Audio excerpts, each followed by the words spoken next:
Greg Wilhelm, 33, from Novato, California, loved nature and exploring new places. His love for the outdoors started young, with the Boy Scouts, and continued with his ROTC involvement, teaching him discipline and a deep respect for the environment. Throughout his time at Pleasant Valley, Kaloa, and San Marine high schools, Greg was known for his friendly nature and ability to make lasting friends. But he faced challenges too, which led him to attend a sobriety high school in San Rafael. This was a turning point for him, where he joined a 12-step program that helped him find himself again. Greg didn't just care about the environment in his personal life, he made it part of his career too. He started Green Hauling, a business focused on being kind to the planet, showing his commitment to making a difference. He was also really into green technology, like solar power and electric cars, especially the Tesla S3, because he wanted to help create a better future. Greg's love for adventure and the environment drew him to diving, a hobby he quickly fell in love with. The beauty and mystery of the sea fascinated him. Cave diving was the next step for him, despite its dangers, because he always wanted to explore more. His passion grew when he heard about the Waianapanapa Caves in Maui, known for their beauty and mystery. Even though it's beautiful, this area is full of dangers like risky hikes, strong blowholes, and sea caves that look inviting but are very risky. The Waianapanapa waters shine beautifully, hiding the dangerous currents and sharp rocks just below them. Many signs in the park warn people about the dangers of big waves, falling rocks, and the strong currents that swimmers need to watch out for. The pool caves at ankle level, which used to be easier to get into but are now hidden by thick plants, still draw in those looking for adventure despite the hard paths and the cold water fed by springs. These underwater caves are dark and need some kind of light to see. Those who dare to go deeper into the tight, narrow paths that lead far into the cave might discover something special or get lost, never to be found again. Greg knew very well how risky this adventure could be. His friends warned him, saying, "Hey man, this place is really dangerous. I'm not sure we should go explore it. You've been here before, but it looks like it might be more dangerous this time, and we're not sure if we're ready for that." Despite knowing the dangers, Greg was very careful with his plans. He showed his friends that he was checking everything to make sure they would be as safe as possible. He also got advice from experts who had explored deep caves in the US before. But as the story goes on, it shows he wasn't that prepared. In January 2017, Greg, accompanied by a close-knit group of friends, set out for Waianapanapa State Park, drawn by the tales of hidden caverns and underwater passages that promised the kind of adventure Greg lived for. The group's dynamic, a blend of enthusiasm and caution, set the stage for what was to be a profound exploration of not just the physical cave but their own limits and fears. They walked through the park until they reached a swimming hole. From there, they could see the cave entrance. The water looked very clear and welcoming, so they all jumped in. They started telling jokes to each other, and their laughter echoed in the cave, making strange sounds. It was a lot of fun. They felt as if they were in an old place because of the sharp rocks that stuck out. These rocks looked a bit scary and were unlike anything they had seen before. The water in the cave was surprisingly cold, leading to uncertainty about the duration of their stay. Some hinted at a desire to exit for a break.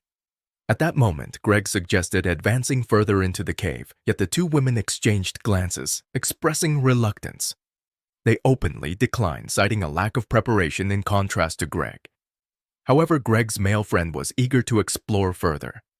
Consequently, the women remained by the entrance, serving as lookouts ready to seek help if needed. Greg and his friend acknowledged this arrangement as sensible, and thus everyone was content with the plan.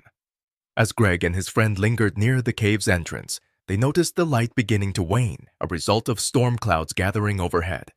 In a quick adaptation to their dimming surroundings, Greg ingeniously sealed his phone in a plastic bag, repurposing it as a makeshift flashlight to navigate the cave's interior.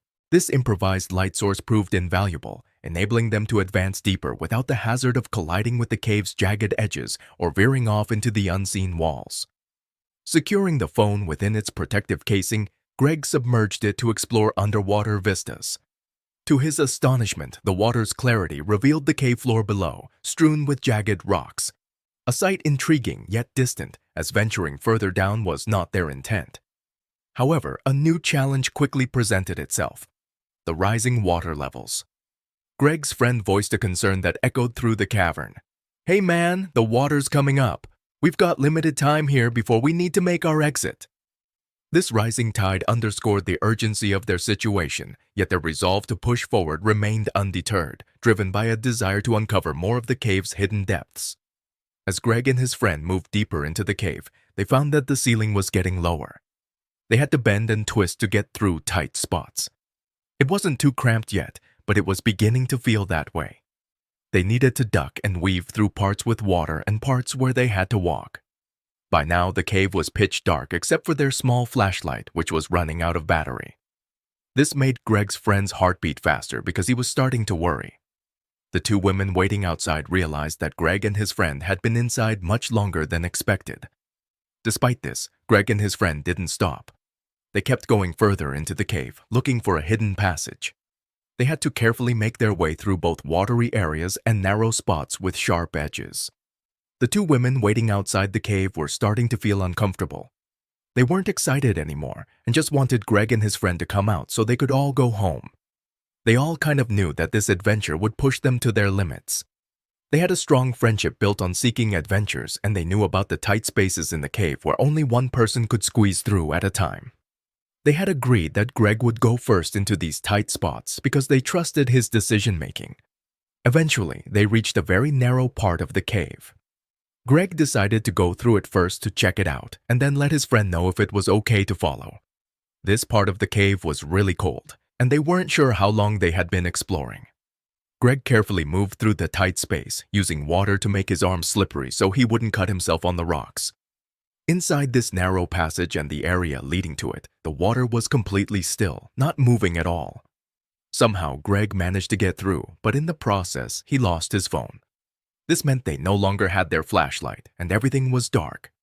Greg's friend tried to find the phone outside the narrow room, and Greg looked inside, but neither of them could find it. Now they had no light at all, and were unsure of where the phone had gone. After looking around a bit more, Greg didn't call for his friend to follow him inside the tight space. Suddenly, Greg's friend realized he couldn't see Greg anymore.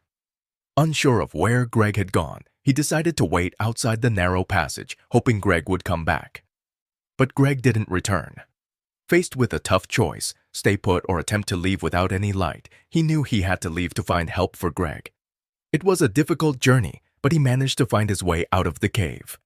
Once outside, he rushed to tell the two women waiting that Greg was missing. They immediately said he needed to go back and find Greg, but he explained he couldn't see in the dark cave and was afraid he'd get lost too. The women outside the cave were getting more and more worried, thinking about Greg being alone in the dark cave and possibly in big trouble. At the same time, Greg's friend knew he had to go back into the cave to try to find Greg, even though it was very risky and he had no light. Inside the cave, everything felt very tense. His shouts echoed in the silent, dark space, making everyone feel even more anxious. He was close to panicking, not knowing where to look for Greg. Then, in the pitch dark, he saw a small light. It gave him a bit of hope, so he hurried towards it, swimming through the water. But when he got there, he found it was just Greg's phone, still on but with no sign of Greg. This meant Greg was now without his light, making it very hard for him to find his way out. Understanding how serious this was, Greg's friend used the light from the phone to make his way back to the entrance of the cave. As he moved, he felt the heavy burden of having to tell the others that Greg was still missing. When he got back, everyone felt really sad. The two women quickly asked him what happened.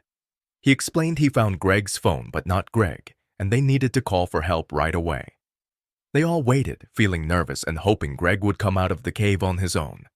They made an emergency call, and the local rescue team from Hana was there in 10 minutes because they knew it was a serious situation.